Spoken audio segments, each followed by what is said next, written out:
पक्ष प्रवेश सोहळा राष्ट्रवादी काँग्रेसचे आपल्या नांदेड जिल्ह्याचे नेते आमदार प्रतापराव पाटील चिखलीकर त्यांची आत्ताच शहर अध्यक्ष म्हणून नियुक्ती झाली. ते माजी महापौर, माजी आमदार ओमप्रकाश पोकर्णाजी, आमचे सहकारी माजी आमदार मोहनरावजी हंबर्डे, माजी आमदार रघुनाथजी घाटे, दिलीपरावजी धर्माधिकारी, आपल्या उत्तरचे अध्यक्ष बाळासाहेब रावणगावकर, आमचे ज्येष्ठ सहकारी व प्रदेशचे उपाध्यक्ष व्यंकटराव पाटील गोडेगावकर, विक्रम देशमुख, मिनल पाटील खतगावकर, मुक्तेश्वरजी दोंडगे, श्री माधवराव पावडे, रणजित सिंगजी गिल, साबेर चाऊस यांची आता कार्याध्यक्ष म्हणून नियुक्ती झालेली आहे. आपले तरुण नेते माजी सभापती, माजी जिल्हा परिषद सदस्य आणि प्रदेशचे सरचिटणीस प्रवीण पाटील चिखलीकर, बालाजी भानुदास कदम, सो सुनंदा जोगदंड, सो वैशाली चव्हाण, श्री वसंत सुगावे, नेताजी भोसले, मारुती वाडेकर, गफ्फार खान, सर्व पत्रकार आणि सर्व मीडियाचे प्रतिनिधी, उपस्थित पत्रकार मित्र आणि उपस्थित मित्र, या ठिकाणी आताच पक्षांच्या काही पदाधिकाऱ्यांच्या नियुक्त्या झाल्या आणि मोठ्या संख्येनं तरुण मंडळी हातगाव, अर्धापूर, राष्ट्रवादी काँग्रेस पक्षामध्ये त्यांनी प्रवेश केला.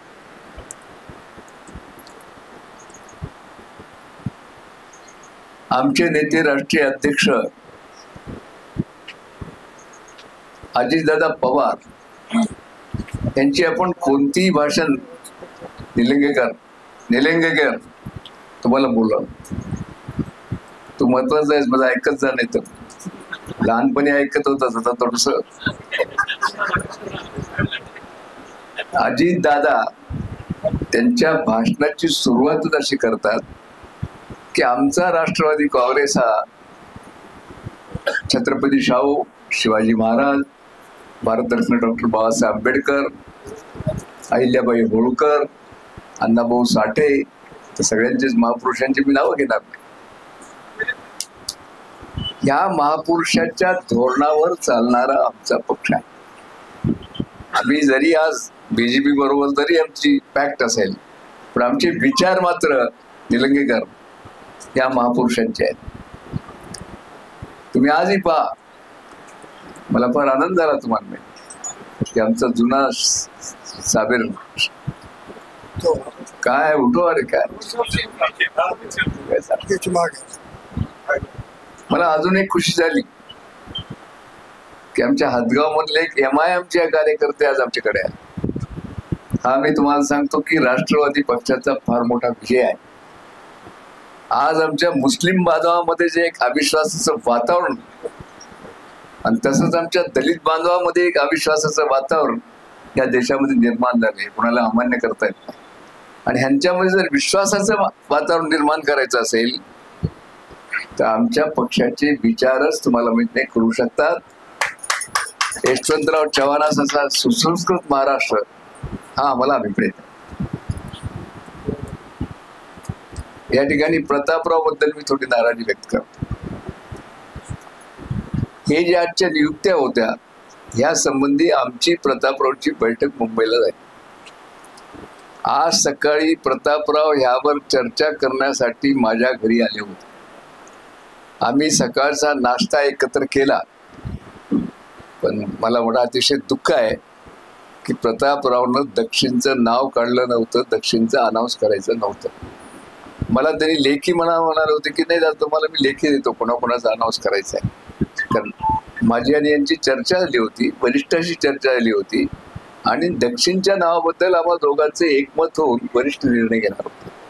म्हणून मी स्पष्टपणे ना प्रतापराव, कारण तुम्हाला सकाळीच बोललो मी, सकाळी तुम्ही माझ्याकडे अर्धा तास बसलात, चहा पाणी झालं आणि तुम्ही नांदेड शहराचं जाहीर करण्याचं मान्य केलं होतं. तर माझ्याबद्दल ह्याबद्दल माझ्या मनामध्ये हे आहे, याबद्दल वरिष्ठाशी चर्चा करेन. बाकी मला तुमच्या सगळ्या कामाबद्दल काही नाही. आणि प्रतापराव, तुमच्या नेतृत्वाखाली आम्ही सगळे काम करायला तयार आहोत, पण थोडंसं आम्हालाही काही स्वातंत्र्य लागेल. तुम्हाला काय मग काय करायचं करा ना. तर सासूबाई म्हणून आम्हाला विचारत ना, काय बाबा तुरीचं वरण घाला, मुगाचं घाला की पिठलं खाऊ घाला, पण आम्हाला विचारा फक्त. विचारतील तसं. म्हणून ते गोष्ट मला मुद्दाम करून मला ते लपून ठेवता येणार नाही. महत्वाचा विषय आहे. ती एक माझी नाराजी आहे, याबद्दल मी वरिष्ठाशी बोलेन. बाकी सगळं या ठिकाणचा आजचा जो कार्यक्रम झाला, एवढ्या मोठ्या संख्येनं आपण सर्वजण आलात आणि मोठ्या प्रमाणात प्रवेशही झाला. त्या प्रवेश झालेल्या सर्वांचं मी स्वागत करतो, पत्रकार मित्रांचं स्वागत करतो आणि माझे 2 शब्द संपवतो.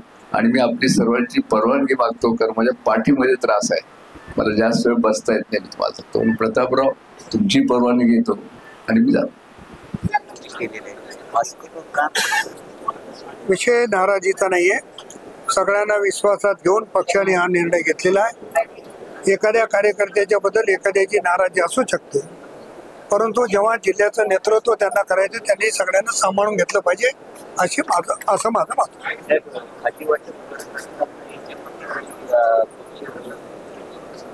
पक्षाच्या नेतृत्वाने योग्य विचार करून हा निर्णय घेतलेला आहे.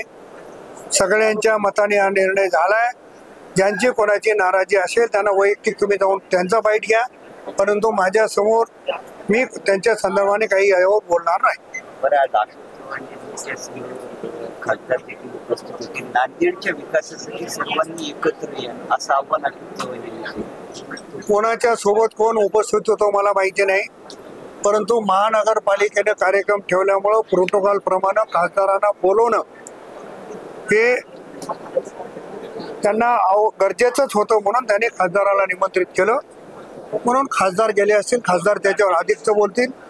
परंतु नांदेडमध्ये प्राधिकरण झालं पाहिजे ही भूमिका मी राष्ट्रवादीचा आमदार म्हणून मांडलेली आहे आणि त्या भूमिकेशी मी ठाम आहे. साहेब, उद्या सगळ्यात मोठे हेडमास्टर यांची जयंती, तुम्ही देखील त्यांच्या नेतृत्वामुळेच आज अनेक शंकरराव चव्हाण साहेबांच्या जयंतीच्या निमित्तानं शंकरराव चव्हाण साहेबांच्या पावन समृद्धीला मी अभिवादन करतो आणि एवढंच त्या निमित्तानं सांगू इच्छितो.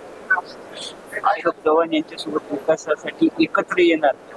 विकासासाठी कोणी पुढे यायला तयार असेल तर आम्ही 2 पावलं पुढे जायला तयार आहोत.